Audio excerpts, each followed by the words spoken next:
Bonjour à tous, Ludiclandaise, Ludiclandais, joueuse d'ici, joueur d'ailleurs, bienvenue dans cette nouvelle vidéo chez Ludicland.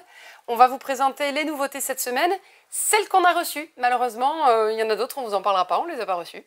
Donc on les recevra certainement aujourd'hui, alors vous regardez cette vidéo, mais ça ne sera pas présenté. Il faudra passer en boutique et on verra si on a le temps d'en parler du coup la semaine prochaine. Il y a beaucoup de choses à présenter. On va remercier tout de suite Fluffy qui, du fond de son petit terrier, c'est l'éditeur Loki, nous a envoyé un petit coffret avec le petit personnage Fluffy en bois qu'on vient de monter et des petites douceurs de sa montagne.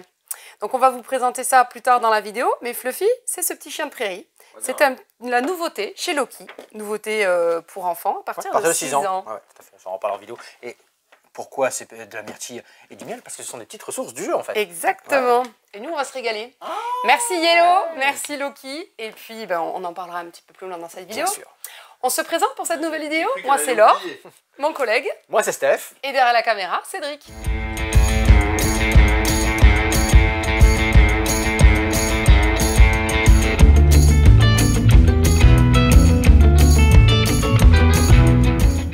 Et bien voilà, on avait fait notre petite intro sur Fluffy. Et bien on va en parler directement. Déjà on va pouvoir, Cédric, voir le matériel de près. C'est sympa, à partir de 6 ans, de 1 à 4 joueurs, des parties de 25-30 minutes à peu près. Tout ça c'est dans la gamme de tout ce qui était SOS Dino, tous ces jeux-là, coopératifs, au beau matériel. Ce sont des chiens de prairie. C'est important. Tu me le remets à la bonne place. Ah, j'ai vu que tu allais le mettre changer. C'est un coquin. Donc là, eh bien, les chiens de prairie, ils vont, à travers différentes saisons, essayer de mettre des provisions pour l'hiver. Du miel, des baies, du foin. Le but est de remplir toute notre réserve ici, avant, tu as vu là sur le dessin, avant que la saison soit terminée. Qu'on soit rentré dans l'hiver. Eh bien, à mon tour de jeu. Ah oui, parce que ça tourne. Là. Ouais, ça tourne. C'est ce que l'on fait pivoter à chaque fin de tour en fait. Chaque fois qu'on a tout joué une fois, tac, on avance un cran. Et il va falloir tout remplir avant que tout soit terminé. Eh bien, tout simplement, ils sont nos petits chiens de prairie positionnés, mis en place de départ. Premier joueur, je vais sélectionner un chien de prairie qui est ici. Donc, petit poste d'ouvrier, du coup, hein, vous avez vu. Et venir le placer dans un des petits compartiments qui m'intéressent. Par exemple, je viens ici, je le retourne. C'est pour indiquer qu'on a fait déjà le tour. Ce pion-là ne peut plus être utilisé pendant ce tour-là. Ici, c'est tout simplement aller récupérer une botte de foin que l'on met au centre de la table, car on ne récupère pas directement les ressources. On met au centre de la table. Ce foin, tiens, à quoi ça peut servir? Eh bien, je peux utiliser un personnage, le mettre ici, ce petit castor-là, transforme. Celui-ci me permet de récupérer une carte, c'est qui est un bonus pour tout le reste de la partie. Tac! Parce que les baies, où est-ce qu'on les récupère? Ici, dans les buis. Dans les buissons qui sont là. Petit sac. On pioche. Alors, je mets un personnage. Hein. Hop, on vient ici. On pioche dans notre sac. Dans ce sac-là, eh bien, on peut trouver, très bon exemple, une baie pourrie. Eh oui, il y a des baies pourries. Il y a des bonnes baies, évidemment. Des myrtilles. J'aurais pas eu de bol, j'en aurais eu plus que des baies pourries. Ça, c'est parce que tu as préparé le jeu avant? Des baies... Ça, c'est une bonne. La baie pourrie, c'est un bon exemple. Non, non, c'est très, très bien fait. Celle-ci, ce personnage-là, c'est bien illustré. Il permet de venir échanger des baies pourries. Ouais, des baies pourries contre une myrtille, un foin, du miel, car il y a aussi du miel. On peut aller dans la galerie. Dans cette galerie-là, je l'amène, galerie, je pioche ici. Dans le sac noir, dans ce sac noir, je vais récupérer des personnages, des objets, des nouvelles ressources, et ainsi de suite. C'est pour l'instant que sur la table. La fin de la manche, c'est écrit ici.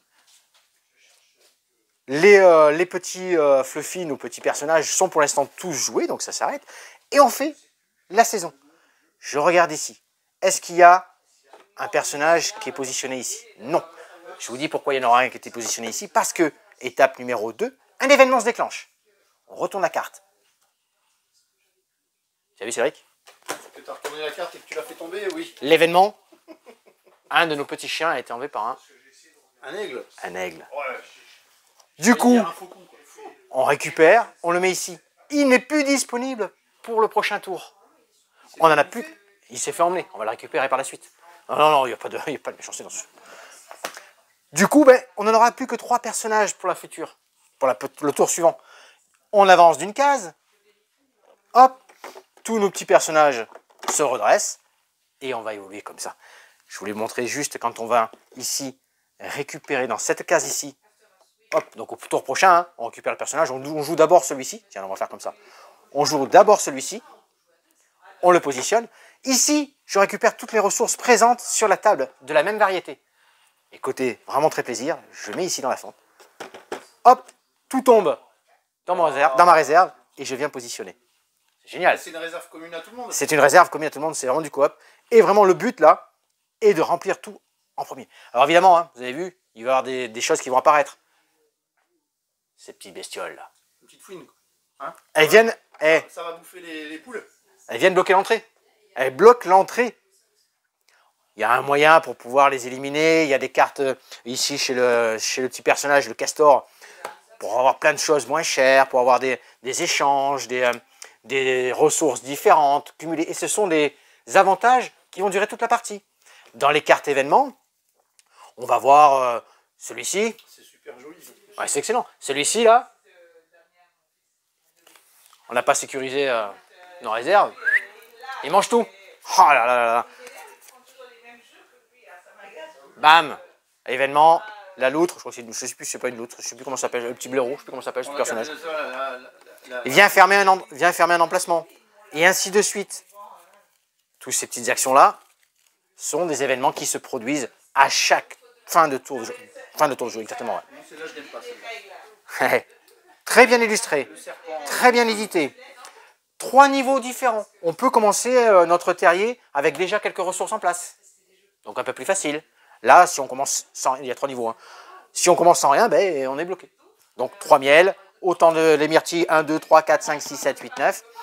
1, 2, 3, 4, 5 foins avant que le cadran saute et qu'on ait fait le tour du cadran. Là, on est dans Fluffy Valley. Très bien édité. Super jeu coopératif. Des parties de 25-30 minutes. Testable ici au Café Ludique. Ça sort ce vendredi. Très content d'y avoir joué et de vous l'avoir présenté, Fluffy Valley. Allez, on a fait le petit coin les enfants, mais je ne vais pas bien loin. Je reste là sur nos nouveautés qu'on a mis sur nos présentoirs. Après, on n'a pas non plus une boutique qui fait 200 mètres carrés. Ouais, quand même. Il y a beaucoup de gens qui nous disent « Ah, mais ça a l'air plus grand grand que sur la vidéo !» On fait des allers-retours, tac-tac, on revient. Ouais, bel espace quand même. Très bel espace. Bel espace. Transition, très bien. Petite nouveauté de ce vendredi. Du coup, des escape ou espace game. Mazscape. Ouais, je sais pas comment on peut dire en fait. Ouais. Des Mazscape. Alors vous connaissez chez les adultes, hein, chez les plus grands, alors chez les adultes, à partir de 8 ans, pas forcément chez les adultes d'ailleurs, à partir de 8 ans. Les Mazscape, qu'est-ce que c'était? Ce sont des jeux de labyrinthe solo. Ah, je connais pas du tout. Tu connais pas du tout? Ah, alors c'est vraiment intriguant. Plusieurs fiches, plusieurs niveaux de difficulté. Sort maintenant la version Kids, enfants, à partir de 7 ans. Comment ça se déroule en fait? C'est un labyrinthe. Une feuille qui se divise, vous l'ouvrez en 2. Vous avez un départ et une fin. Il va falloir les relier. Vous avez aussi des objectifs intermédiaires. Alors là, j'ai comme exemple, je ne sais plus ce que j'ai celui-ci. Ouais. Vous avez par exemple tout un labyrinthe dans un univers quelconque, une bibliothèque, des choses comme ça. Vous avez comme objectif par exemple 2 livres à aller récupérer. Alors vous pouvez frayer un chemin à travers le labyrinthe et vite. Avec un crayon. Vous n'écrivez pas, mais il vous permet de suivre le chemin. Parce que ça va se déplier. Du coup, il faut garder le capuchon. C'est un crayon en fait, et ça te sert de pointer. Okay, mais il est dedans le crayon? Ouais. Ah, ok. Ou pas forcément dedans, si j'ai un crayon dedans je crois. On suit le labyrinthe, on se déplace, on voit ce qu'on peut faire, on ouvre les feuilles, tac, tac, tac, tac, il dit, ah, je voudrais aller là, donc il faut que je ferme celle-ci, je poursuis. J'ai vu que le livre était là-bas, je peux ouvrir en 2 ou 3 fois. Le crayon est fixe, il ne bouge pas en fait. Vous voyez? Le crayon, on le passe à cet endroit-là. Et on va découvrir, on va refermer. Et à chaque fois, le labyrinthe, on va pouvoir monter, changer d'étage, descendre, aller chercher l'objectif qui est là-bas pour atteindre la sortie.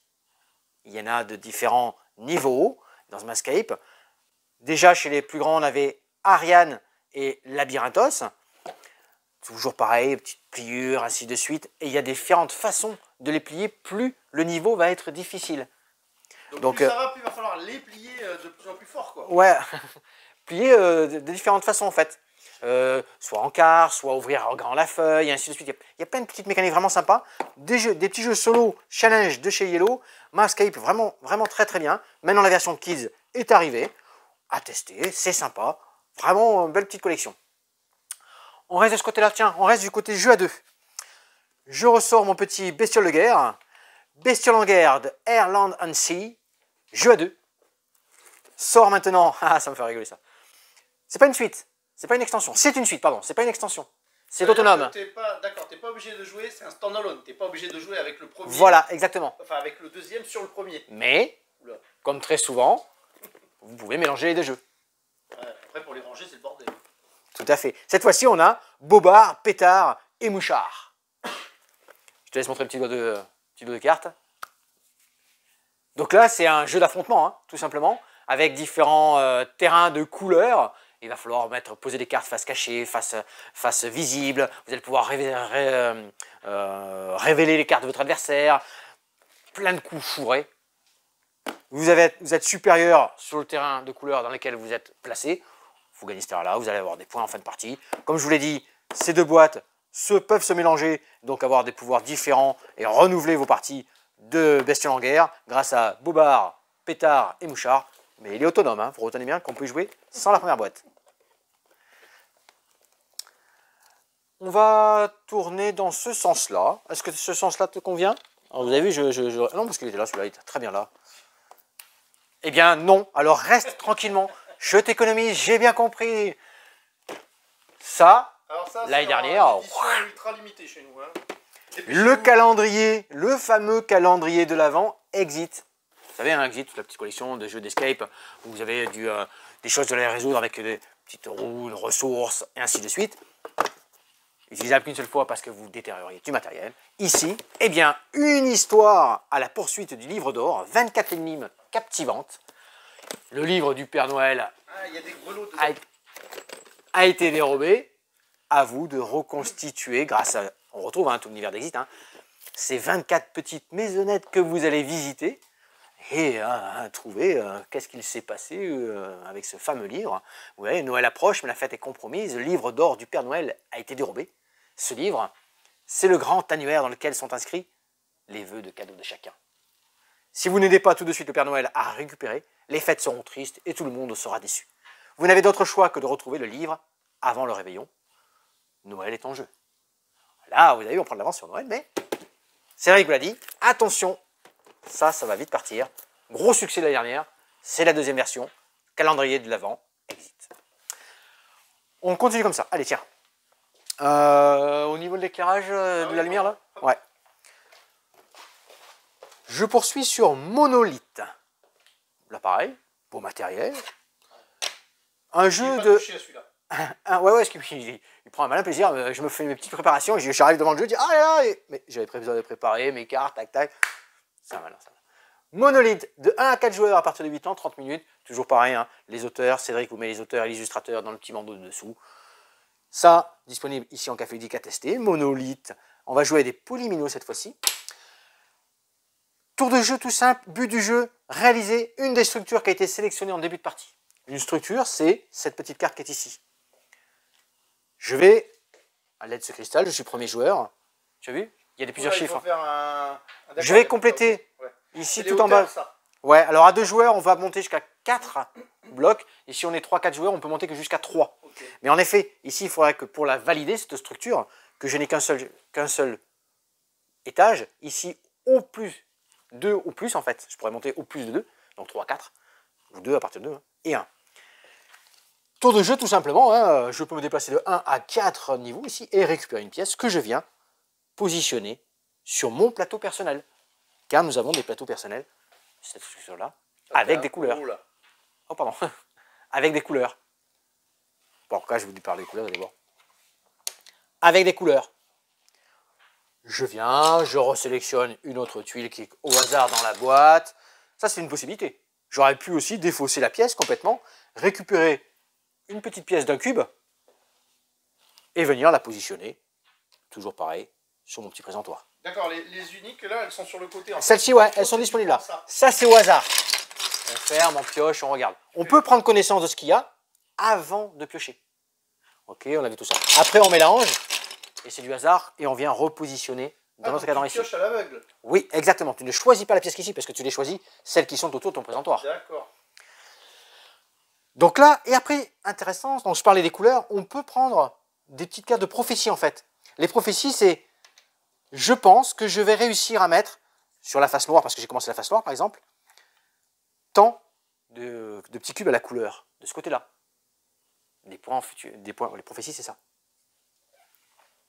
Je vais en placer 14. Tu vas placer quoi? 14 quoi? 14 petits cubes.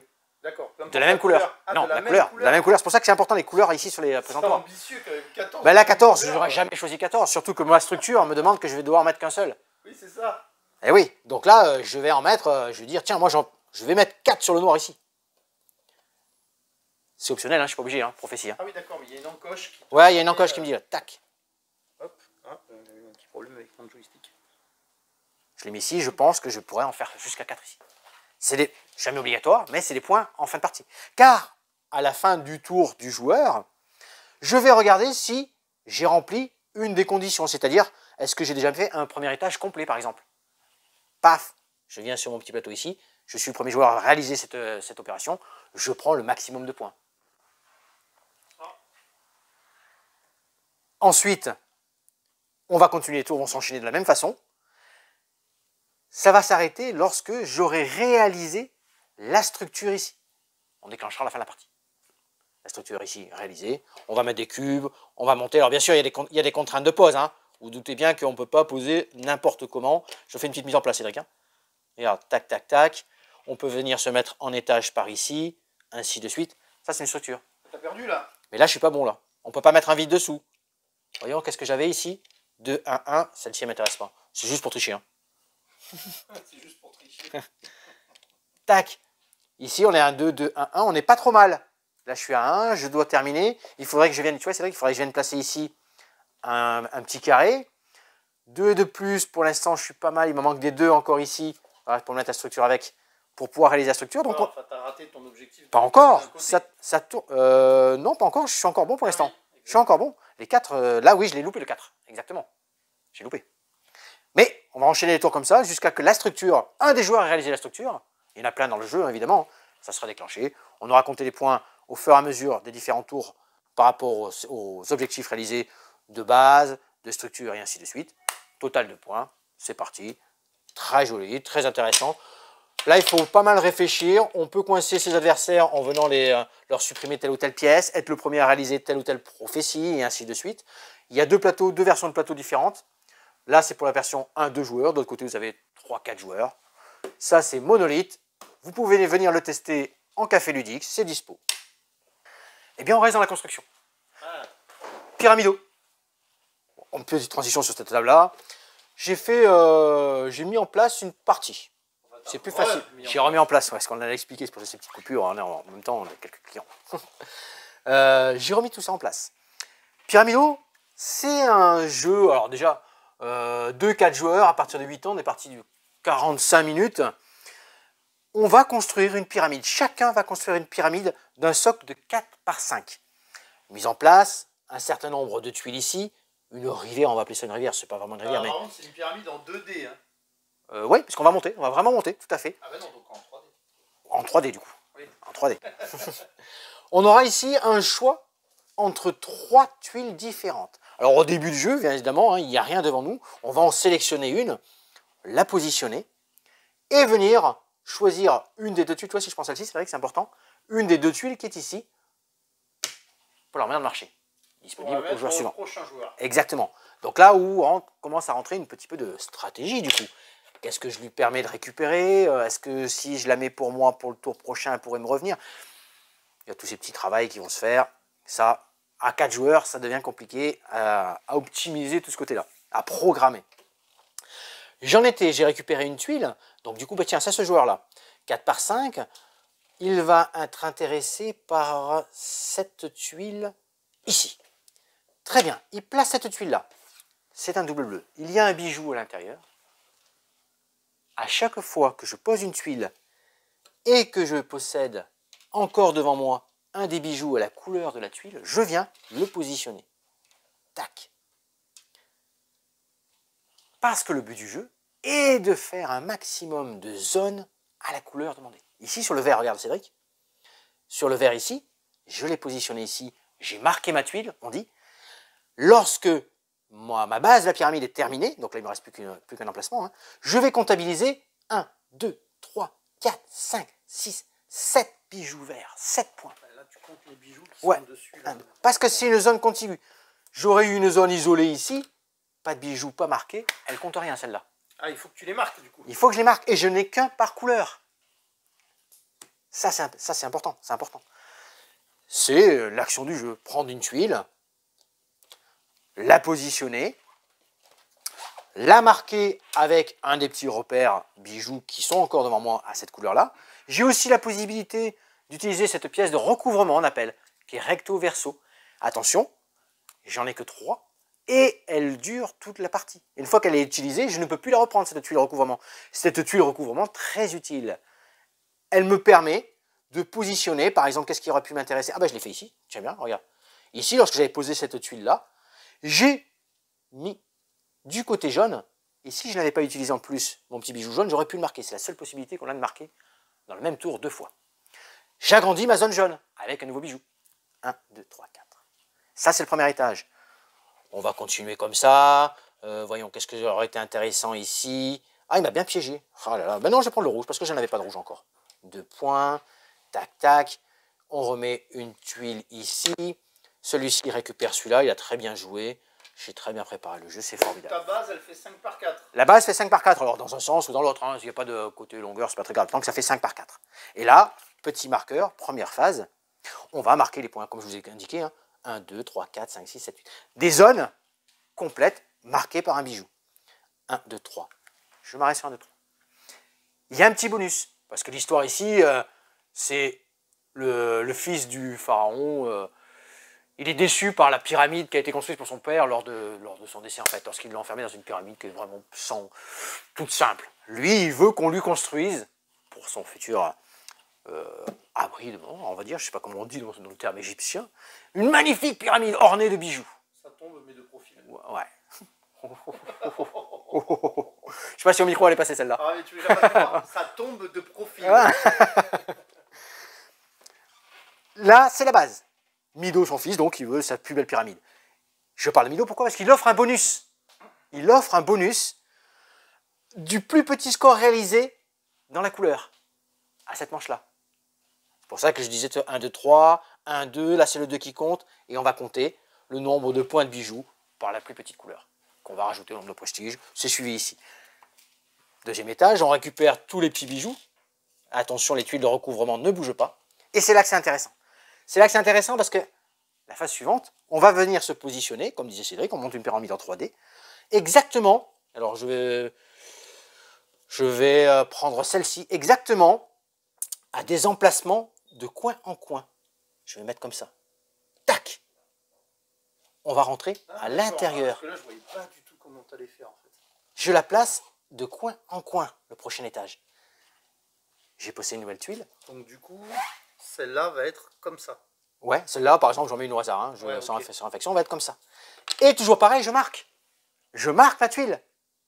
Parce que j'ai un bijou, je marque la tuile. Donc maintenant, à toi de mettre du vert, le plus de vert possible là, quoi. J'agrandis ma zone. Peut-être.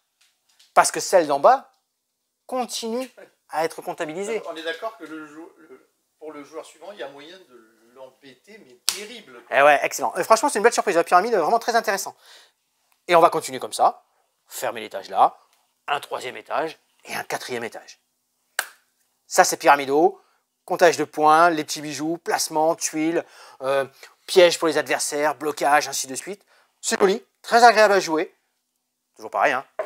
C'est sur la table. Café ludique.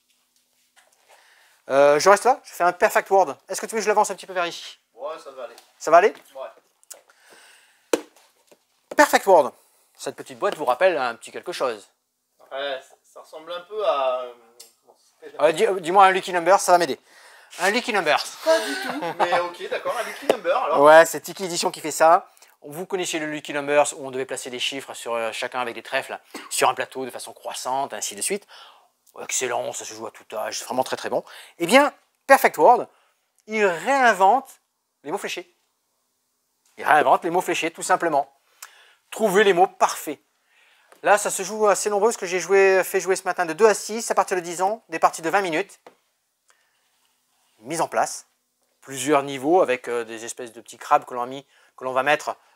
On en met 10 pour des parties un peu plus faciles, un certain nombre pour les parties moyennes, et on n'en met pas du tout. Arrête de bouger. Et on n'en met pas du tout pour les parties plus difficiles. Un petit intermède téléphonique. Merci Laure. Lui dit Claude de la boutique, bonjour. Celui direct, vous avez vu? Excellent. Sans coupure, hein, on enchaîne. Hein. On enchaîne. Du coup, Perfect World, l'appareil, début de partie. On place ici, il y a 30 tuiles au départ, hein, je crois que c'est ça dans mes souvenirs, on a mis 30 tuiles au départ. Ah, attends, parce que là, du coup, Ouais. je pense qu'il y a besoin de voir le jeu. De jouer, exactement. J'ai un mot ici, et j'ai 1, 2, 3, 4, 5, 6, 7, 8, 9 mots. Il y a donc 10 mots disponibles. À mon tour de jeu, je vais sélectionner un des mots qui est ici, pour pouvoir venir le placer. C'est un jeu d'association d'idées de mots, hein, attention, association d'idées. Hein, pour pouvoir le placer adjacent à quelque chose qui est déjà existant, une tuile déjà existante. Alors, soit je viens compléter une suite, soit je commence un nouveau mot.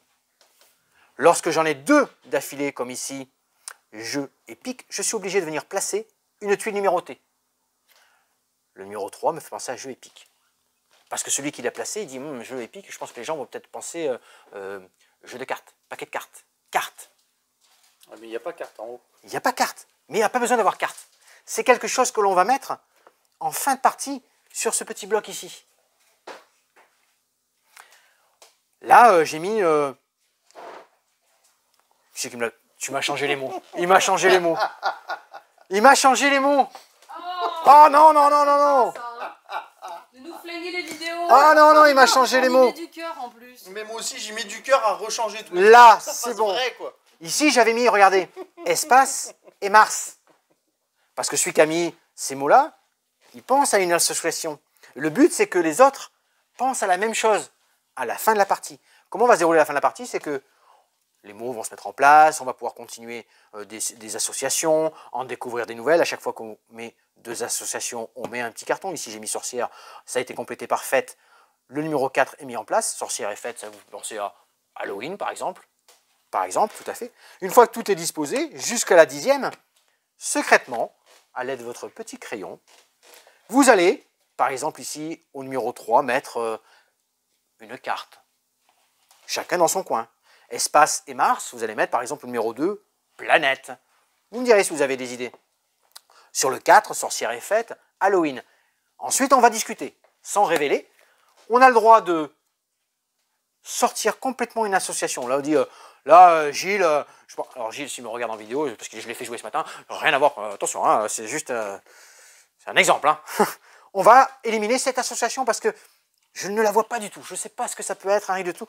On se met tous d'accord, tac, on élimine. Pas celle-ci, parce que non, nain et sorcière, j'avais mis Blanche-Neige, moi. Ouais, c'était facile, ça, nain et sorcière, Ouais. ça peut être le Seigneur des Anneaux, enfin, ça peut être plein de choses. Nain et sorcière. C'est le mot sorcière. Oui, alors. Ouais, c'est tout l'intérêt. Ah oui, d'accord. Si on est dit ensuite, on va être trop nombreux à avoir des choses différentes. On l'enlève. Ah, il faut que ce soit commun. Ah. J'y arrive, j'y arrive. Non, mais vire-le, parce que Blanche-Neige, j'aurais jamais pensé. Le x2, ça va être quelque chose au contraire. Ici, pour planète, espace, Mars, planète. Au moins 2 mots en commun. Et après, j'y viens. Ensuite, on révèle. Le numéro 1, ça nous a fait penser à ça. Nain, sorcière, ben écoute, moi j'avais mis Blanche-Neige, toi t'aurais pu mettre quoi? Nain, sorcière, le Seigneur des Anneaux. Par exemple. Et tout le monde va donner. Plus, alors à 2 joueurs, à 3 joueurs par exemple, si vous avez 2 bonnes réponses communes, paf, on marque les points. À 4, 5, 6 joueurs, il faut en avoir 3 en commun. Là, on va marquer des points. Un perfect, 3 ou plus, 4 ou plus, on marque des coquillages, on vient noter des points. Et ainsi de suite. Il faut avoir un maximum de réponses communes. On fait un mot fléché à l'envers, en fait. Restriction, il est interdit de noter des associations qui ont une racine commune avec les mots fléchés. Il y a quelques petites choses qu'il faut se limiter. Qu'est-ce que j'avais vu ce matin? Double flèche, ça c'est bon. Attention, car plus l'association notée est compliquée, moins il y a de chances qu'elle fasse l'unanimité. Une première partie test. On a compris comment ça fonctionnait et l'idée de chacun, les associations. Alors, première fois, ils avaient fait 2 points. Hein. Ce matin, ils avaient 0 même, je crois qu'on avait fait 0, je crois. La partie suivante, ça y est, 6, 7, 8 points, c'est une histoire de coquillage, on multiplie. On a compris. Il ne faut pas être trop précis dans le mot qu'on va donner et un peu généraliste. Il y avait par exemple livre et maison. Eh bien, beaucoup avaient répondu bibliothèque. Ouais, ça paraît logique ça. D'autres avaient mis librairie du coup. Ah mince, c'est un mot différent. Ah, mais bibliothèque avait fonctionné. Parce qu'on était nombreux à avoir donné la réponse bibliothèque. Enfin, j'ai suivi la partie, hein, j'ai pas forcément joué, j'ai accompagné. Moi, hein. Comment tu sais que j'allais te dire Je t'ai vu venir. Non, franchement, on a bien, ça a bien marché ce matin. Ça a bien plu Perfect World. Un bon petit jeu d'association d'idées qui renouvelle bien le genre. Très très bien. Et qu'est-ce que ça? Qu'est-ce qu'on a ici là? Ouais. Tout ça, on a déjà présenté ça, Cédric. Ah bon? Oui. On regarderait les vidéos. Tous ces casse-têtes pyramides bambou, on les a déjà présentés, bien sûr, bien sûr. Ça parle ça bambou. Oui, tout à fait, Ok, tout à fait. On va faire ici sur le présentoir le Skate Legend et après Laure viendra nous parler de RIP, du grand voyage et des petites choses qu'on a encore derrière nous. Skate Legend. Ah, Belzélus, quand tu as fait le tour, tu as été attiré par les... La carte légendaire. Ce sont des figures légendaires. Juste une. Juste une. Elle brille. Skate Legend. Skate Legend, à partir de 8 ans, 2-5 joueurs, des parties de 15 minutes. Mécanique de jeu, du stop ou encore. C'est une carte. Pas touché à celui-là. C'est une carte foil, comme on dit dans le. C'est une enchantée. C'est une enchantée. C'est une enchantée. C'est exactement. Hop, je retourne la petite carte ici parce qu'on a fait une petite partie de démonstration tout à l'heure. Ici, le but du jeu est de réaliser des figures et de gagner des points de prestige. Des points de prestige qui sont représentés par ces petits trous ici. 4 couleurs différentes, du rouge, du vert, du jaune, du bleu. En skate, des casques, des chutes. Là, ici, tout va être là aussi. Des genouillères. Des genouillères. Mais ils ne sont pas les genouillères, là, il n'y a que les casques. Ouais. Début de partie, vous avez tous une carte en main devant vous. Tac, tac. Tour de jeu, tout simplement. Vous avez le droit de jouer une carte de votre main ou une carte une des deux pioches qui est ici. Et vous commencez votre enchaînement, car ça s'appelle enchaînement. Ici, c'est du bleu, point de prestige, aucune action sur le dessus. Car vous allez avoir des petites cartes qui vont vous indiquer ici un skate cassé. Par exemple. Ça, c'est un enchaînement raté, quoi. Je peux le mettre dans mon enchaînement, il n'y a pas de souci. T'es tombé, t'as pété ton skate. Je suis tombé lorsque j'en ai 3 différents. J'en ai 3 dans mon enchaînement. Si j'ai 3 skates cassés dans mon enchaînement, patatrac. C'est un jeu de stop ou encore. Je peux m'arrêter avant. Ah, c'est pas pour moi. Je m'arrête avant. Ici, ben, j'aurai 3 points, je les aurai défaussés. Les autres joueurs vont continuer à faire leurs enchaînements, car le dernier en jeu vient remporter la carte enchaînement qu'il met dans sa main. Il faudra dans le prochain enchaînement qu'il arrive à la placer. Par exemple ici, il faut qu'il mette pour la remporter et qu'il valide son enchaînement et fasse un 1080. 3 cartes de couleurs différentes dans son enchaînement, sans chuter. On chute lorsqu'on a 3 skates cassés, comme je vous les ai montrés, ou 3 cartes de même couleur dans son enchaînement. Il y a un petit bonus lorsque vous avez chuté. Hein. Si vous avez chuté, pas de points à cette manche-là, vous récupérez un petit casque. Ce casque de protection, vous l'avez à la fin de la partie, vous vaudra 2 points. C'est tous les mêmes? Oui, ils sont tous les mêmes. Si vous l'utilisez, et vous pouvez l'utiliser, il va vous permettre, lors d'un enchaînement, alors je n'ai peut-être pas préparé, hein, par exemple, voilà, tiens, si j'avais un verre ici, on va voir un bon exemple. Des verres ici, hop, j'ai un casque, 3e verre, je chute. Mais moi, je vais aller plus loin. Je mets mon casque sur cette carte verte ici. Cette carte, c'est la couleur verte est annulée, je pourrais en mettre le nombre que je veux. Elle ne me fera pas chuter. Intéressant. J'ai différents pouvoirs sur les cartes. La carte bleue ici, petite icône sur le côté. Tu peux payer avec? Je prends... Hop, j'ai un petit doute. Je retourne des cartes d'une des 2 pioches. Donc elle est rendue visible. Les autres joueurs vont pouvoir soit la sélectionner, soit une face cachée, soit jouer une carte de sa main. J'ai aussi des cartes rejouées. Tout simplement. Continuer dans notre enchaînement. J'ai une carte, prendre une nouvelle carte dans sa pioche. Dans sa main, pardon. Excusez-moi. Dans sa main. On va faire ça pendant 4 manches. Bon, à chaque fois, le dernier qui est en jeu, qui est dans son enchaînement, met dans sa main une carte enchaînement légendaire, la joue. Pour la valider, il faut qu'il valide son enchaînement. Et à la fin, la toute dernière, gros bonus au niveau des points de prestige. 1, 2, 3, 4, 5 points de prestige si l'enchaînement est validé. Un enchaînement validé, je vous le répète, c'est lorsque vous dites stop, j'arrête ici, j'ai réalisé l'enchaînement. Je remporte mes cartes. le joueur qui est suivant va poursuivre, et ainsi de suite. Ça, c'est Skate Legend. 10-15 minutes, stop encore, belle petite mécanique, beau petit matériel. Sympa. À tester au Café Ludique. On va poursuivre avec RIP. Laure, est-ce que tu pourrais nous parler de RIP? Le micro. Alors RIP, c'est un petit jeu avec de belles illustrations. Laure va vous faire une petite partie découverte, une petite démonstration. C'est issu d'une bande dessinée. Oui, issu d'une bande dessinée, et on a des copains le week-end dernier sur le Festival de Doron qui n'ont même pas pu y jouer. Les tables étaient combles. Belle illustration. Donc, faut venir ici, il faut venir jouer en boutique, faut pas hésiter. Est-ce qu'on l'emmènerait pas à Jaune pour le festival? Mais bien sûr, j'allais y venir. Ouais, et on en parle après le Festival de Jaune. C'est les copains, on va en parler maintenant. C'est les copains. Les copains sont les copains du Festival de Jaune. Oui, c'est lui qui nous a dit que oui, tout à fait. Donc, il prépare un petit festival. Ça sera le 29 septembre, 1er octobre. Sachant que c'est ouvert en amont, c'est-à-dire que le vendredi, eux, ils installent vraiment le festival pour accueillir des scolaires. Alors, c'est déjà tout est rodé, c'est-à-dire que c'est déjà fait avec toutes les écoles du coin autour de Jaune. Et puis, le samedi, dimanche, ouvert, gratuit pour les familles. On en reparlera en fin de vidéo. Joueurs experts ou enfants. Non mais ça y est, comme ça c'est fait, on en a parlé du festival, il fallait le dire. Alors comme ça, il pourra souligner qu'on en aura parlé 2 fois dans la même vidéo. Exactement. Donc venez jouer en boutique, il est dispo, RIP. Donc RIP, voilà, ça vient d'arriver, c'est dans l'univers BD de chez Hopla, il y a plusieurs petits jeux comme ça. RIP. Donc je te laisse présenter, vas-y. Donc, dans ce jeu, c'est RIP arrivé. Voilà. Nous incarnons chacun des vilains, des cambrioleurs, des lascars. Nous aurons des cartes en main, les cartes, comment on les appelle, les cartes qu'on pose, des vis, exactement. Et on va tenter de cambrioler des villas. Mais chacun, nous avons reçu, au début de la partie, un personnage qu'on ne révèle pas. Ce personnage, il est intéressé par certains objets. Donc ce sont les chiffres que vous voyez en haut à gauche de la carte. Donc ces objets-là sont dans cette pioche. Alors dans la pioche, il y aura des cartes face cachée. Des cartes face visibles. Donc en gros, il y aura des villas fermées, des villas ouvertes dans lesquelles on voit les objets à voler. Et vous allez piocher 3 cartes. Donc là, il y en a 2 faces visibles, une face cachée. Je les écarte bien parce que ça va être important de montrer. Ça, je montrerai après. Chacun son tour. Donc on va avoir notre tas de cartes. On a tous les mêmes cartes au début.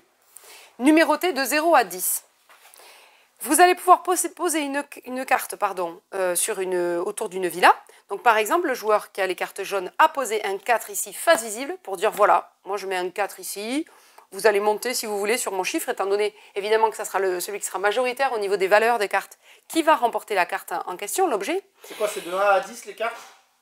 Oui. Non, de 0 à 10, je viens de le dire. Il y a un 0. Il faut écouter, hein, il y a un 0 avec une louche. Direct. Oui, on va expliquer la louche après. Le joueur suivant, par exemple... il était obligé de le mettre face visible parce qu'il y avait une face cachée à côté. Hein. Non, c'est moi qui ai mis ça, on va dire, en premier. Le joueur ensuite, rouge, par exemple, veut aussi miser parce que lui, ça l'intéresse cet objet.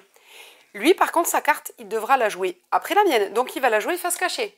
Si un troisième joueur arrive avec une autre carte, il devra mettre face visible, etc. D'ailleurs, si donc on joue à tour de rôle, et puis là, le joueur vert veut aussi positionner une carte ici.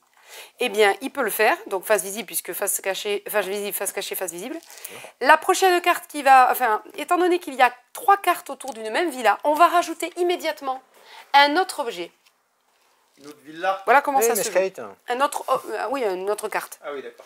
Donc là, elle est face visible, c'est comme ça, dans la pioche, il y a des cartes face visible et d'autres face cachée.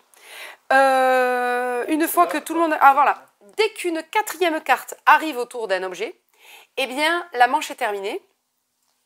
On va dans ce cas révéler uniquement les cartes chiffres, donc on va révéler toutes les cartes vis, et on va regarder qui est majoritaire. Donc là, c'est le joueur rouge qui récupère cet objet. Là, il y avait le bleu, le vert a joué une carte 0, donc il récupère. Les cartes, on les récupère face cachée si elles étaient face cachée. Et du coup, le petit vert qui est tout seul avec le 1, il récupère aussi. Attention. Eh bien oui, puisqu'il est majoritaire. Oui, il est majoritaire là, le 1, tout seul. S'il est tout seul, il est majoritaire, il récupère la carte. C'est les joueurs qui seront majoritaires autour des cartes. S'il y a égalité d'ailleurs et que on ne peut pas récupérer la carte, elle reste sur la table. Je crois que c'est ça. On n'y a joué qu'une fois hier soir. Hein. On récupère pas les villas que quand on a que 4 cartes autour. Ah peut-être. Oui. On vérifiera ce détail de point de règle. On a joué n'importe comment hier. Oui. Donc admettons on a fait ça, on récupère les cartes. Voilà. Et puis, ces cartes-là, elles vont dans la défausse de chaque joueur, évidemment.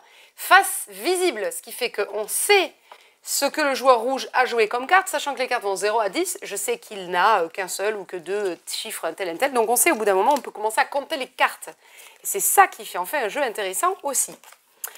Je range un petit peu, je fais ma tambouille, voilà. Maintenant, les cartes 0. Les cartes 0 ont une mouche quand un joueur joue une carte. Vous l'avez pas vu ça, la mouche? Non, mais parce que on l'avait pas vu hier, on était fatigués. Je crois qu'on l'a pas vu. Oui. Quand on joue une carte mouche, on a plusieurs choix. Soit on va pouvoir intervertir une carte avec une autre dans le jeu. Pas forcément celle-ci d'ailleurs. Face cachée, si elle se bouge face cachée, face visible, il y a plusieurs façons. Voilà. Ouais. Soit on peut Sur la même inverser. Ouais. Oui, Dans la même villa aussi, on peut inverser entre villas. Soit la deuxième action. En face visible comme ça, elle compte juste pour un 0 en fait. Oui, voilà, oui, non, mais voilà, bien sûr, elle compte comme un 0. Mais je pourrais faire des actions, donc changer de carte de place, après c'était quoi? Il y avait une autre. Ça, changer entre 2 villas, changer dans la même villa pour que face cachée, voilà, face visible. 2 villas de place ou changer 2 cartes de place devant une villa. Ouais, tout à fait. C'est ça. Quoi dire d'autre? Ça, c'est la manière la plus simple de jouer, voilà. Au fur et à mesure que vous maîtrisez bien le jeu. Donc évidemment, à chaque manche, à chaque fin de manche, on compte les points. Non, en fin de partie, pardon, on compte les points. Donc c'est-à-dire que chaque objet récupéré va me faire gagner la valeur de l'objet. Mais si j'ai réussi à gagner 4 objets qui étaient demandés par mon personnage, je vais gagner 26 points bonus, etc. Dans ce jeu, donc, vont s'ajouter des cartes. Évidemment, on est des criminels et il y a des crimes qui vont être commis dans ces villas. Âme sensible. Âme sensible, ça veut tenir, bien sûr. Puisque nous avons le cadavre de la bourgeoise, nous avons le chien mort quand même. Oh, j'entends encore crier. Ouais, on l'a dit. Léa, elle a été sensible à cette carte. Il y a l'arme du crime et parmi les cartes personnages, vous avez le meurtrier. Donc ces cartes-là, en fait, un cadavre, voilà, une arme, etc., ce sont des points négatifs pour quiconque les récupérerait dans son jeu. Sauf le criminel, qui lui va gagner des points, s'il récupère évidemment les cartes crime. Ces cartes-là, dans la pioche, elles seront toujours face cachée. Du coup, quand elles sont révélées, on ne sait pas pourquoi on se bat. On ne sait pas que dessous, il y a une arme, un cadavre, etc. Les cartes, donc, vont faire perdre des points. Là, c'est moins 15 points. Mais si c'est le criminel qui gagne cette carte, c'est 15 points. Donc, la carte criminelle, elle doit être par là. Elle vous montre que donc, si vous récupérez cet objet, c'est 5 points, cet objet, c'est 10 points, cet objet, c'est 15 points. Et si vous avez récupéré les 3 cartes, c'est victoire de ce personnage-là, du criminel. Ouais, du coup, le criminel, il va souvent se battre pour les cartes face cachée, du coup. Voilà, exactement. Lui va se battre plutôt pour les faces cachées. Donc, à un moment donné, on va pouvoir sentir le coup venir. C'est bizarre, Hugo, tu fais que jouer sur ces cartes alors que tu sais même pas quels objets ce sont. Donc, je pense que tu es le criminel, etc. Vous allez aussi avoir la carte, le trou de serrure, qui va faire en sorte que vous allez pouvoir regarder une carte face cachée dans le jeu. Donc le jeu vraiment va devenir intéressant aussi avec ces cartes-là, qu'on vous conseille fortement de jouer du coup. Et voilà, donc ça va être fourberie, bluff, déduction, puisqu'on va compter les cartes qui sont tombées. On va aussi déduire des informations en fonction de là où les gens se battent sur les cartes pour savoir qui va être le criminel parmi les joueurs, puisqu'il n'y en aura qu'un, etc. Donc, super petit jeu de cartes qui se joue jusqu'à 6. Oula, je ne me souviens plus. 5 joueurs, 2-5 joueurs. Ah voilà, 2 à 5 joueurs. C'est un jeu donc d'Alexandre Droit, d'après la bande dessinée de Guts et Monnier. C'est bien, très bien. Ouais, celle-là, je ne l'ai pas, par contre, je ne la connais pas, celle-là. Et ce sont, donc c'est un jeu édité par Opla, qu'on aime beaucoup, des jeux édités en France, matériel très sympa, voilà. Ouais, la règle est bourrée d'humour, voilà, avec plein de trucs conçu dedans, écologiquement aussi. Oui, alors il y a une phrase sur 2, il y a une vanne, il y a un humour voilà, qui est propre à ce jeu-là. Ouais. Donc, testable en boutique aussi. Café unique. J'enchaîne avec le grand voyage. Tu peux migrer. Je ne sais pas. Je migre. Tu peux migrer. Voilà, la saison arrive, l'automne arrive. Je vous présente le jeu Grand Voyage, alors qui était déjà arrivé, on ne l'avait pas encore reçu en boutique. C'est un jeu où vous allez incarner une race d'oiseaux.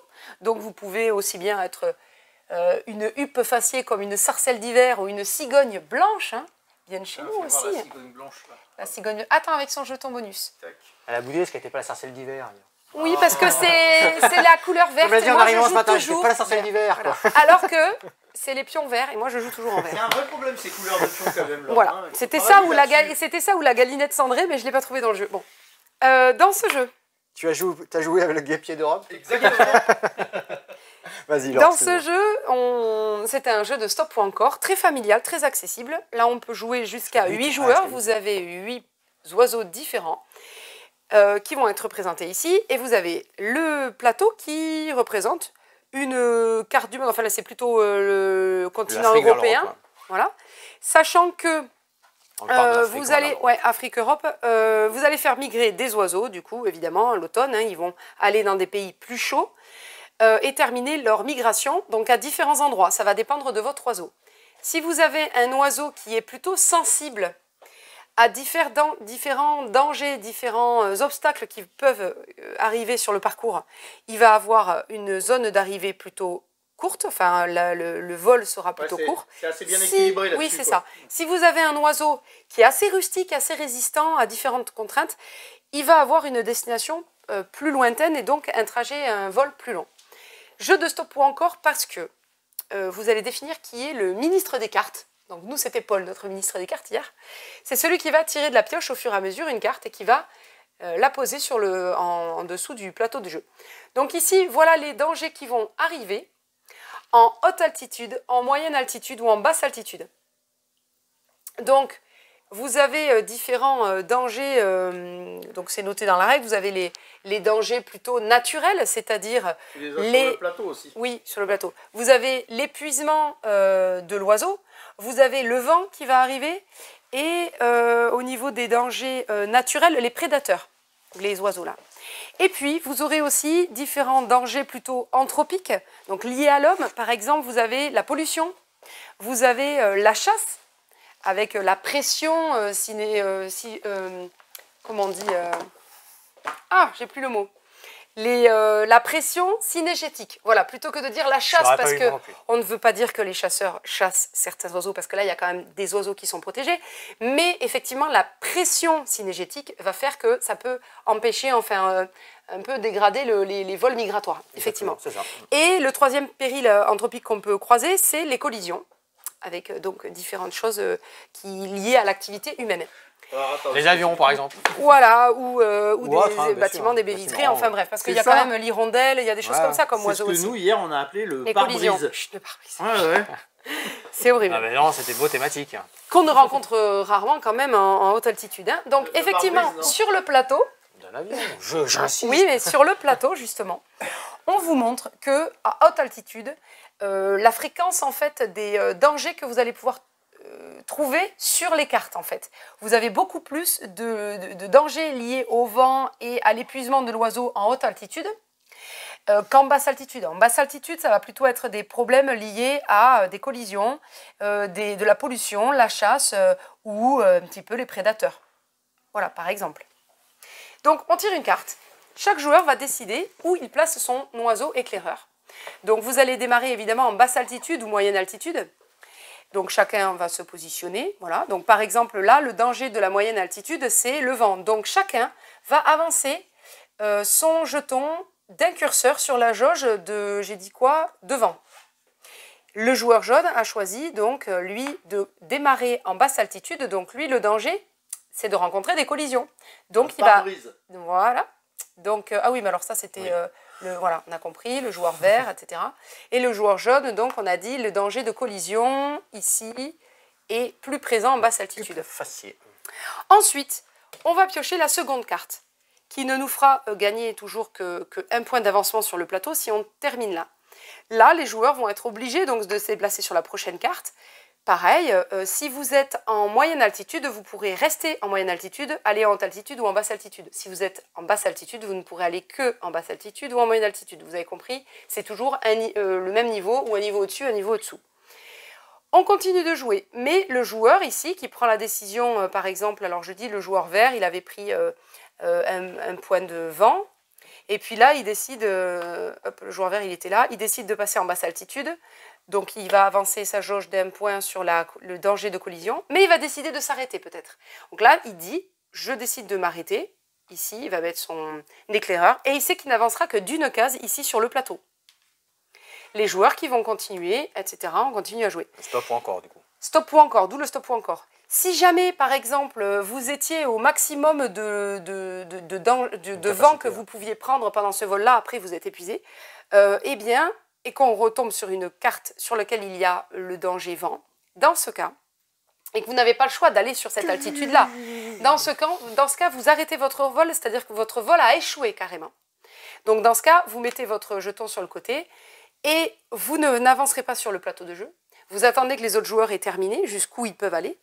Et quand on recommence une manche, donc on va remélanger les cartes, enfin on va défausser les cartes et puis on va remettre de nouvelles. Vous allez recommencer à jouer avec ces joueurs-là, bien entendu. Mais vous aurez retourné votre jeton énergie. Et du coup, ça sera un bonus pour la manche suivante. C'est-à-dire que vous n'avez pas avancé sur le plateau tout de suite.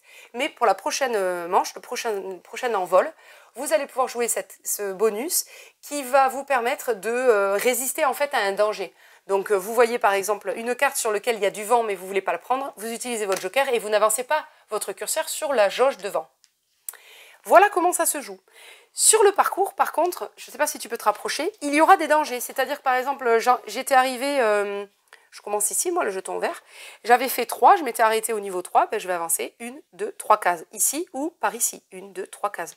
Donc je vais décider vers où j'avance, puisque de toute façon j'aurai plusieurs endroits où la sarcelle d'hiver s'arrête.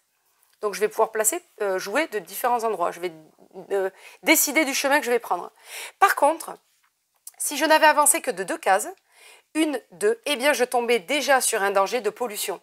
Dans cette zone géographique, il y a de la pollution, donc déjà je recommence mon envol avec mon curseur avancé d'un cran sur la piste de danger lié à la pollution. Donc attention aussi, vous allez décider du stop ou encore en fonction de vos jauges liées au danger, au péril. Et en même temps, vous allez aussi faire attention à où est-ce que ça vous ferait arrêter si vous arrêtez votre envol ici. Parce que vous n'avez pas forcément envie de commencer votre prochain tour avec le curseur déjà avancé d'un cran. Voilà comment ça se joue, très facile à jouer. Il y a différents modes, vous allez pouvoir jouer en mode expert. Dans le mode expert, en fait, vous allez justement prendre tous les dangers qui sont sur le plateau au fur et à mesure de votre vol en cours. Vous avez aussi des parties plus faciles. Vous allez pouvoir jouer avec des enfants plus jeunes, sachant que le jeu se joue à partir de 8 ans. Bon, il se peut même se jouer un petit peu en dessous si les enfants ont l'habitude de jouer. Hein, mais sinon, 20 minutes, c'est recommandé. 20 minutes, 30 minutes. Alors nous, on a beaucoup rigolé, on a discuté en même temps. Non, alors pas pour une partie découverte, parce qu'il est vraiment facile à jouer. Hein, vraiment, hein, les règles sont compréhensibles assez rapidement, même si j'ai mis du temps à les expliquer. Mais ça se joue vraiment facilement. 20 minutes de jeu, nous 30 plutôt, parce qu'on a discuté, on a râlé, on prenait du temps, est-ce que je prends du risque? Alors il y a les autres joueurs qui sont là, bah, vas-y, tu peux le faire. Et puis ouais, non, je joue la prudence, donc on discute, le drame. On rigole, etc. Donc ça se joue vraiment facile. C'est très beau, vous avez dans le jeu tout un explicatif sur les différentes races d'oiseaux. Ouais, puis c'est repris là. Voilà, c'est repris là aussi. Sur les caractéristiques de cet oiseau en fait, sa migration. Les différents parcours migratoires que les oiseaux vont avoir dans cette région-là du monde en tout cas, et les différents justement dangers, périls qu'ils peuvent rencontrer durant leur parcours. Donc plutôt un jeu, moi je pense, qui sensibilise aussi à l'écologie et à l'environnement. Et ma foi, c'est un jeu qu'on sortira très facilement. Nous, on a les grues cendrées ici à Mont-de-Marsan, enfin en tout cas dans la région, avec le lac d'Arguzan, qui est une zone protégée. Depuis peu d'ailleurs, Natura 2000, je crois qu'ils l'ont obtenu l'an dernier. Et c'est une zone où les grues cendrées peuvent se reposer justement pendant leur grand vol qui les amène en Afrique du Nord, il me semble. Voilà, très chouette comme jeu. On te garde juste pour faire un petit laïus sur... Ah oui, le The Mine, on a joué aussi à The Mine le Devin. Alors il est sorti celui-là cet été, juste avant l'été, on ne l'avait pas encore reçu. Très chouette. Donc si vous ne connaissez pas The Mind, c'est un petit peu un ovni, un olni comme on les appelle chez nous, un ovni, un objet ludique non identifié, puisque ce jeu est complètement atypique. C'est très simple, vous avez des cartes chiffres en main. Dans le The Mind normal, on a 12 niveaux à passer. Chaque niveau, on rajoute une carte. Au premier niveau, on a chacun une carte. Et sans se parler, sans rien, il n'y a pas d'autre règle que ça. Vous devez tout simplement, une fois que vous avez pris connaissance de votre carte et que tout le monde est d'accord pour démarrer la partie, mettre les cartes dans l'ordre croissant sans se tromper. Vous savez que les cartes vont de 1 à 100. Donc, vous pouvez sentir si vous devez jouer votre carte tout de suite parce que c'est une petite carte ou si vous devez attendre un peu de voir s'il y a un autre joueur qui réagit. Il y a tout ce petit feeling qui se fait. Exactement, donc on se synchronise mentalement, c'est super fun à jouer. Si on a réussi à passer le premier niveau, on distribue 2 cartes à chaque joueur et on doit recommencer à faire notre suite logique croissante. Si on a passé ce niveau-là, on continue avec 3 cartes, etc. jusqu'à 12 cartes. Évidemment, on a les shurikens qui sont des jokers qui vont nous permettre de passer si on a fait des petites erreurs. Mais en somme, c'est pas évident de gagner. Et aussi au niveau du tirage des cartes, les cartes sont rapprochées. Sur le The Mind classique, il y a une très bonne vidéo qu'a fait Fabien Olicard. Ah oui, très bien, ouais, c'est vrai. C'est un peu le jeu à la mentaliste, un petit peu. On se regarde les yeux dans les yeux et on essaye de se comprendre. Et paf, la carte elle tombe. Dans qu'est-ce que nous apporte le devin The Mind, le devin, il y a un joueur, on le fera chacun son tour, qui sera le devin. Lui, donc, on va avoir des missions à faire dans ce jeu-là. C'est-à-dire qu'on va vous dire, première mission, vous distribuez tant de cartes, vous en regardez 2 par exemple, et vous devez révéler une valeur aux autres joueurs. Donc on va avoir un stylo, un feutre effaçable. Niveau 1 par exemple. Ça veut dire vraiment avec une petite cartonnette donc vision. là, sur les 4 cartes qu'on va avoir, on en regarde 3. Oui, et tu dois en noter une. Voilà. Donc ici, je vais noter une des valeurs que j'ai vues en tant que devin. Je le pose au milieu de la table, ce petit carnet. Et tout le monde sait qu'il y aura ce chiffre-là dans la série de cartes. Donc, pas chacun son tour, mais comme on veut, on pose les cartes et on essaye de faire un ordre croissant. Deuxième mission, ça sera toujours un petit peu plus difficile. On distribue tant de cartes. Là, on va peut-être en regarder 4. On va pouvoir révéler 2 valeurs de cartes. Donc, on va l'écrire. On va écrire 2 valeurs de cartes, etc. Et on continue, on passe de niveau en niveau. Vraiment très sympa, ça rajoute quelque chose. Des fois, on pense avoir donné un super indice, sauf qu'on n'a pas vu toutes les cartes. Donc, parfois, il y a 2 chiffres qui sont côte à côte, ou alors, au contraire, un chiffre qui est beaucoup plus grand que celui qu'on avait annoncé. Donc, voilà. Parfois, ça vient un petit peu squeezer ce qu'on avait voulu révéler aux autres joueurs. Très sympa. Ouais, c'est le The Mind ça avec rajoute vraiment quelque chose. Ouais. On se marre, vraiment, c'est ça aussi. On passe des moments, le jeu est tout simple, mais ça va discutailler, ça va rigoler, ça va râler. C'est très sympa à jouer. Donc, si vous ne connaissiez pas The Mind, je vous y invite fortement à y jouer. Donc, toujours 2 à 5 joueurs, celui-ci. C'était 2 à 5 aussi le premier. Et c'est toujours très différent que à 2 et à plusieurs. Les sensations sont vraiment différentes. Vraiment, exactement. Donc, on vous invite vraiment à jouer à ce jeu, The Mind, ou à découvrir le devin pour ceux qui avaient déjà The Mind. Très chouette, comme nouvelle règle. Ah, tu vas parler de zombies. Ouais, on ne l'avait pas reçu dans la précédente vidéo. Cette fois, en revanche, on l'a présenté, parce qu'on l'a vu en avant-première. Oui, on l'avait présenté avant que le jeu sorte. Dans une vidéo, on avait fait un petit zoom en fin de partie. Donc je vais mettre un petit lien, mais en haut à droite, parce que j'arrive pas à les mettre en bas à droite. À droite. Ouais, alors soit tu mets juste le lien de la précédente vidéo, soit on arrive à isoler cette vidéo. Non, je peux isoler. Enfin, moi, je peux mettre directement le timing de ce jeu-là. Ouais, on peut faire comme ça, ou sortir carrément une vidéo YouTube que sur Marvel. On va voir ce qu'on peut faire, mais vous aurez le lien, de toute façon. Oui. Marvel Zombies, c'est dans la collection. Donc, il était sorti Zombicide Marvel. Marvel Zombie, dans la collection Zombicide. Cette fois-ci, alors comme vous avez vu, petite histoire de super-héros, une horde de zombies, des missions à accomplir, des méchants, des gentils. C'est coopératif. Tout l'univers de Zombicide est bien présent ici avec plein de petites mécaniques qui viennent se rajouter pour l'univers Marvel. Va sortir aussi après la version X-Men, qui sera la petite boîte d'à côté. Oui. On pourra mixer tout ça. Et il y a bien sûr la grosse boîte Marvel. Une extension ? C'est un standalone, c'est pas joué séparément. Ouais, moi j'interviens juste parce que justement, celui-ci, attention, en VO, c'était un pledge ou pas, non? Oui. Et voilà, donc quand il était sorti en pledge, il était sorti le Zombicide Marvel et la résistance des héros était une extension. Et donc on m'avait demandé l'extension il n'y a pas si longtemps que ça, un client, mais en fait le Marvel Zombie n'est plus une extension, c'est vraiment un jeu à part entière. Là ce sont les héros du coup qui s'allient contre des zombies et contre des héros voilà, zombies aussi, mais ça n'est plus une extension. Et donc dans le pledge en version originale, c'était une extension. Donc là ils l'ont sorti différemment quand il a été localisé en France. C'est un jeu autonome. Il y a le Marvel Zombie, la grosse boîte qui va aussi sortir, comme dans toute la collection contemporaine, fantasy, futuriste, il y a toutes ces collections-là. C'est 2 petites boîtes du coup qui permettent de découvrir l'univers de Zombicide à travers les Marvel. Un jeu qui est plus light, on va dire, dans les règles et dans le packaging, quoi. Ouais, parce qu'il y a moins de salles à aller visiter, il y a moins de héros de départ, il y a moins de choses comme ça, mais toute la mécanique est bien présente. Toute la mécanique de Zombicide, bien sûr. Et du coup, on l'a en boutique. Et oui, à tester. On peut faire jouer. Allez. Alors là, on change vraiment d'univers et de domaine complètement différents. C'est pas un jeu pour moi, ça, Differentio. Il est magnifique, mais moi, je pense que je vais pas être doué. Differentio, là, c'est 2-6 joueurs, 15 minutes à partir de 7 ans. Les illustrateurs, allez, parce que là, on en parle, oui, il y a les auteurs Victor Saumon et Aymeric Dupéré.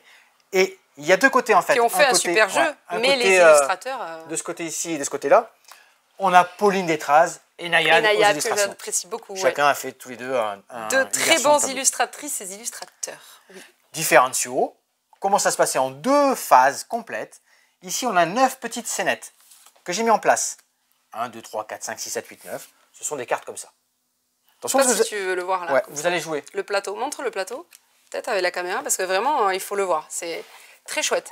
Ça ressemble un peu aux cartes Zeul, un peu. On rajoute des cartes. Ça me fait penser à ça. Il y a des architectes et des rêveurs. Les rêveurs, ils vont fermer les yeux, après avoir bien observé tout ce qui était devant eux. Alors il y a bien de tout, hein. Il y a une petite vague ici, il y a des personnages, il y a toute une histoire. Les enfants, ils se racontent une histoire en fait. Oui. Ils arrivent à tiens, prendre oui, son bateau, parce que ce sont des moyens mémotechniques. Exactement. Vous allez comprendre pourquoi.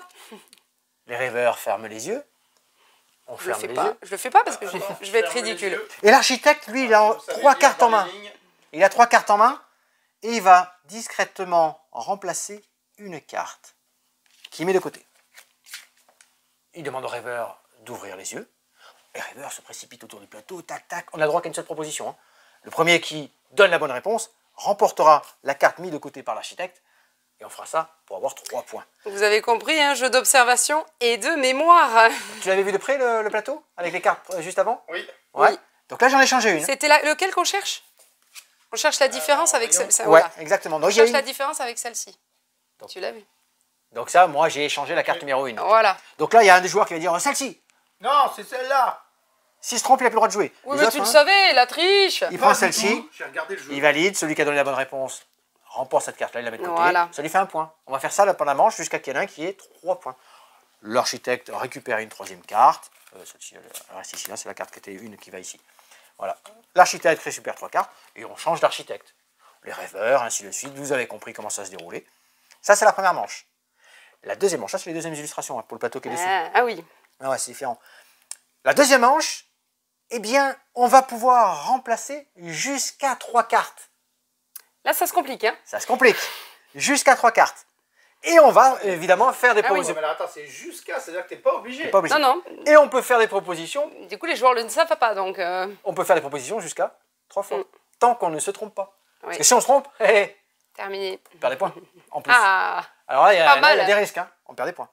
Donc là, c'est vraiment un beau jeu. C'est très très bien. Franchement, les illustrations Et magnifiques. donc, recto Bon, verso, Mathias, ouais. et 2 univers différents, Ouais, avec 2 illustrations complètement différentes. Je peux aller, 2 j'enlève. fonds colorés. Parce que de c'est couleurs magnifique. différentes. Oui. J'enlève une petite carte. Voilà. On vous fait ce beau C'est plaisir. vraiment très regardez. beau. Hein. Là, il y a vraiment le Tac. côté Là, c'est graphique, graphisme. On est qui sur sont, un village de pêcheurs asiatiques. On dit, ouais, plus asiatique, c'est ça, ouais. tout à C'est fait. vraiment magnifique. Et on va remettre nos 9 cartes.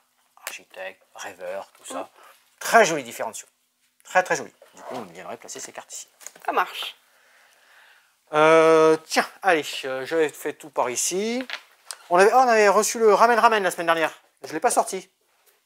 Je l'avais reçu le vendredi matin, donc on n'avait pas eu le temps de le faire dans la vidéo. Ramen Ramen, jeu de cartes. Rapide aussi, hein, de 1 à 4 joueurs à partir de 8 ans, des parties de 30 minutes. Des versions différentes quand on joue à 2 à 3 joueurs. Lorsque vous êtes à 2 joueurs, vous allez avoir 3 bols devant vous. 3 bols de ramen. Hein. Des ingrédients, donc il y a un système de frigo et des ingrédients disponibles devant. Et bien il va falloir tout simplement poser une carte dans un des bols, quand on joue à 2 joueurs. Hein. Vous avez 3 bols devant vous. Dans un des bols disponibles, 2 cartes on va jouer. Si on joue à 3 joueurs, on va récupérer chacun un bol. Et je vais devoir, à mon tour de jeu, poser un ingrédient dans mon bol et dans le bol des adversaires. Dans un des adversaires. On récupère des ingrédients. Comment on les récupère? Lorsqu'on a atteint 7 ingrédients dans un des bols, hop, on les récupère. Ou si on a dépassé une valeur de 14 points, parce que les cartes ont des valeurs. On va faire ça par un certain nombre de manches. On récupère dans le frigo une carte visible, une carte face cachée, elles reviennent dans notre main, et ainsi de suite. Et ensuite, ben, lorsqu'on a les cartes qu'on a récupérées en fin de partie, on va comptabiliser par rapport aux ingrédients différents que l'on avait. C'est là où il y a les petites valeurs qui vont intervenir. Tout simplement. Ça, c'est ramen ramen. On l'a en café, hein? Oui, Ouais. et merci à nos petits testeurs, Marie et Evan, qui sont venus tester ce jeu-là. Mais effectivement, Là où le jeu est intéressant et là où c'est pas évident, c'est qu'on peut récupérer des bols, plein de bols, etc. Mais il faut des ingrédients différents. Il n'y a que ça qui fera gonfler les points. Ouais. Donc on a l'impression qu'on a récupéré plein de choses, surtout qu'on compte 7 ingrédients ou 14 points. Mais en fin de partie... Ce sont les ingrédients différents qui comptent. Voilà, en fait, c'est ça. On a plus de points si on a 5 différents. 6 différents, il y a des ingrédients, on marque des points. Donc des fois, on a récupéré plein de bols, mais on n'a pas fait de points. Donc faire attention. Evan avait gagné, il avait peu de bols, mais avec des ingrédients différents, et il a marqué vachement plus de points. Et puis toujours pareil, des sensations différentes lorsqu'on joue à 2, c'est 3 bols communs. Et lorsqu'on joue jusqu'à 4 joueurs, j'ai dit jusqu'à 4 joueurs, oui, jusqu'à 4 joueurs, on aura cette fois-ci un bol chacun et on peut y jouer par équipe aussi. C'est ça. Donc bien joué Evan, et n'hésitez pas à venir découvrir ce jeu-là sur l'espace ludique. Allez tiens, de ce côté-ci... oui, j'en ai encore quelques-uns. Mosaïque. Ça c'est pareil, je vous en avais vite fait parler de la semaine dernière parce qu'on ne l'avait pas encore en boutique. Ça y est, Mosaïque, chronique d'une civilisation. Là on en est du beau gros jeu de civilisation. Déjà il plombe. Et ça c'est la version boutique. La version sortie sur des portails participatifs et ainsi de suite fait le double et en profondeur parce qu'il y a les figurines tout ça. Mais vous avez le matériel dans cette boutique, tout en cartes, ainsi de suite. C'est un jeu de civilisation. Or, on est sur tout ce qui est Méditerranée, contour méditerranéen, tout ça, un peu Mare Nostrum, des choses comme ça. Il n'y a pas de combat. Il y a une action à faire parmi 8 à chaque tour. Au début, on a un système de personnages asymétriques de celui qu'on va interpréter en fait. Ça peut être un personnage historique avec des attributs différents et ainsi de suite. Combien de ressources il peut produire, car c'est des ressources, c'est une des actions possibles, récupérer de la ressource. Les 8 actions, on les voit déjà lorsqu'on fait la mise en place du plateau. Ressources, population, qu'est-ce qu'on va avoir d'autre? Construire, village, hutte, des choses comme ça. Notre action, construire des merveilles, car on peut construire des merveilles. Changer de politique, point, ressources, politique, on peut devenir un tyran. On peut devenir un tyran, donc on va axer sur la prise de pouvoir à droite à gauche, car je vous ai dit, il n'y a pas de combat, pas directement. Ça va être sur l'influence. Plus on est nombreux de ce côté-là, plus on va avoir de points sur ce territoire-là. C'est là, il n'y a pas du combat direct, c'est l'influence de la région. Des cités-villages, des tuiles merveilles, il y a des armées populations, parce que pour prendre le pouvoir et être supérieur, on va faire des armées, de la construction, des ressources, tout se combote, tout se combine. 8 actions possibles, une à chaque tour. C'est un gros jeu de cive, on réfléchit, mais je ne fais qu'une seule des actions. Alors oui, on va bien la préparer, bien la programmer, et ainsi de suite. Mosaïque, bon matériel, beau gros jeu de civilisation, des durées 2 heures à peu près, de 6 joueurs, bon gros jeu de stratégie, complexité, c'est un bon jeu expert quand même, à partir de 14 ans. J'ai laissé cette petite boîte ici parce que ça me fait penser que je dois parler de la sortie aussi de cette semaine, qui est Donjonologie, l'expédition.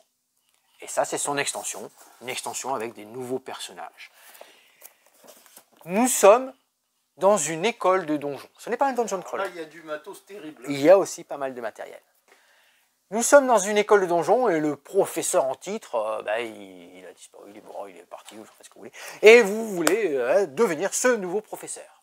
Et pour cela, vous êtes des étudiants et vous allez apprendre des choses, découvrir des nouvelles connaissances, des nouvelles ressources, des choses comme ça. Et tout ça, vous allez le faire en 2 phases différentes. Vous allez visiter un donjon. Et dans ce donjon, vous retournez des tuiles, alors il y a des tuiles de niveaux différents. Hein. Vous allez vous aventurer. 4 monstres différents, donc 4 scénarios différents, mais rejouables sans problème. Vous allez découvrir des savoirs, des petites choses comme ça. Ce sont ces cubes de différentes couleurs. Et ça, c'est dans la 2e phase, vous allez pouvoir les récupérer. Il y a des systèmes de cartes russes, tout ça.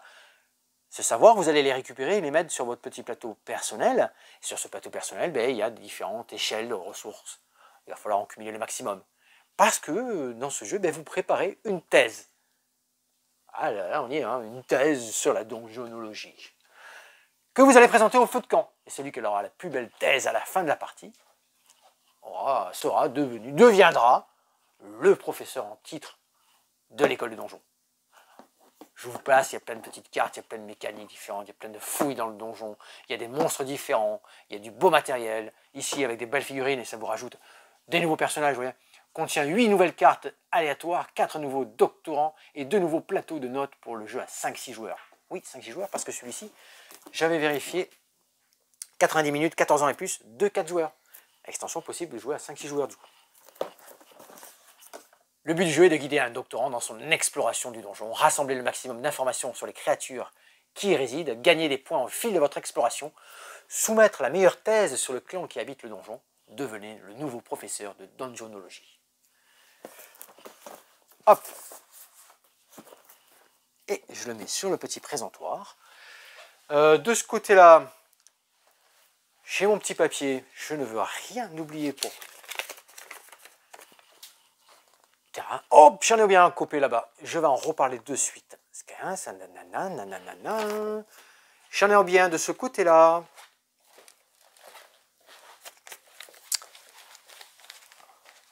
Oui, je vais regarder la présentation de Rachel en plus. Je ne vais quand même pas oublier. Terreur sur Lakeview.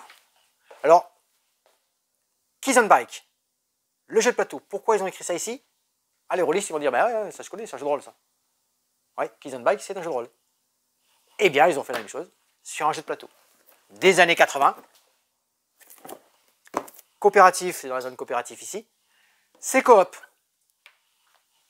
Il n'y a pas de... Pas jusqu'au bout. Si, c'est coop jusqu'au bout, hein, cette fois-ci, il n'y a pas de souci. Hein. Sauf qu'il y a un des... On interprète des jeunes ados, en fait. Un des ados, au début de partie, qui est un enfant qui a été enlevé, perdu, en fait. C'est celui-là qui est asymétrique, non? Ouais. On est caché derrière un paravent. On est caché derrière un paravent. Et on va...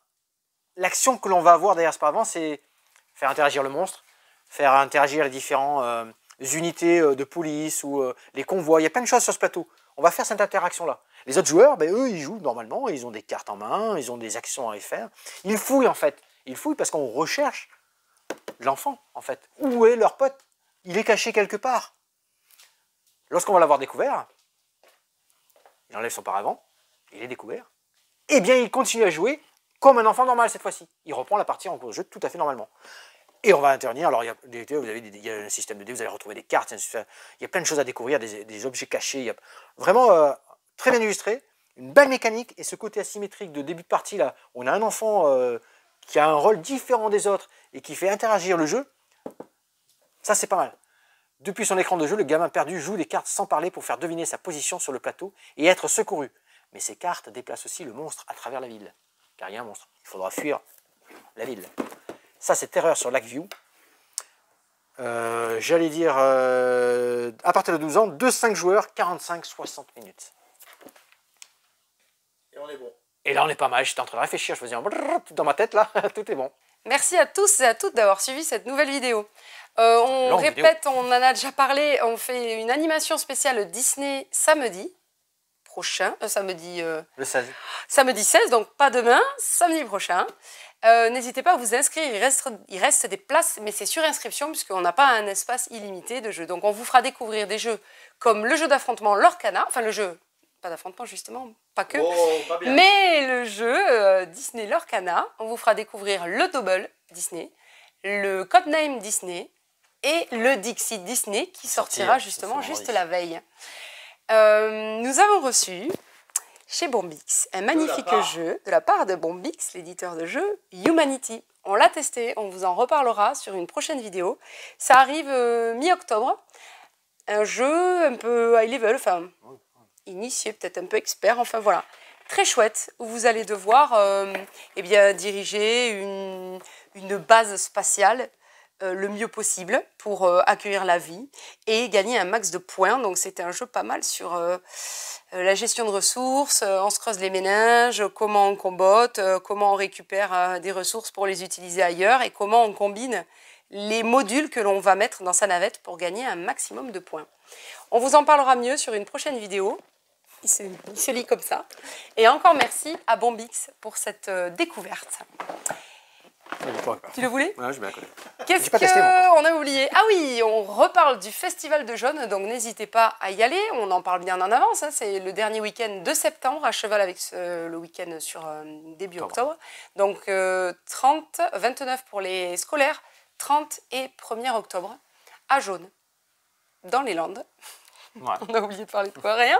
On est pas mal, on est pas mal. Eh bien, merci, à bientôt, amusez-vous bien et venez nous découvrir au 17 rue des Cordeliers à Mont-de-Marsan. Voilà, Sur le site internet, les jeux sont à jour, nickel, impeccable. Les nouveautés sont créées au fur et à mesure, régulièrement. Vous pouvez voir tout ce qu'on a de disponible et vous faire expédier là, ces jeux-là, justement, en France. Sinon, Mont-de-Marsan, les réseaux sociaux, Insta, YouTube, vous y êtes, likez, partagez, abonnez-vous à la chaîne. Et sur Facebook aussi, on annonce pas mal de choses qui se passent à Mont-de-Marsan et dans la boutique. D'ailleurs, merci à tous les petits messages là, pour les encouragements pour l'inventaire. Hein, ah oui, l'inventaire est terminé. Maintenant, on va comparer, voir un petit peu les petites erreurs. Et on n'a pas tout à fait fini, mais bon, on a terminé le gros inventaire. On ne fermera plus la boutique. À part peut-être pour le festival professionnel de Vichy qui arrive courant septembre. On vous en reparlera sur la prochaine vidéo, mais on fermera la boutique juste le mercredi. Mardi, on a reçu mercredi. l'affiche. Oui, tout à fait. À bientôt, amusez-vous bien. À bientôt, amusez-vous bien.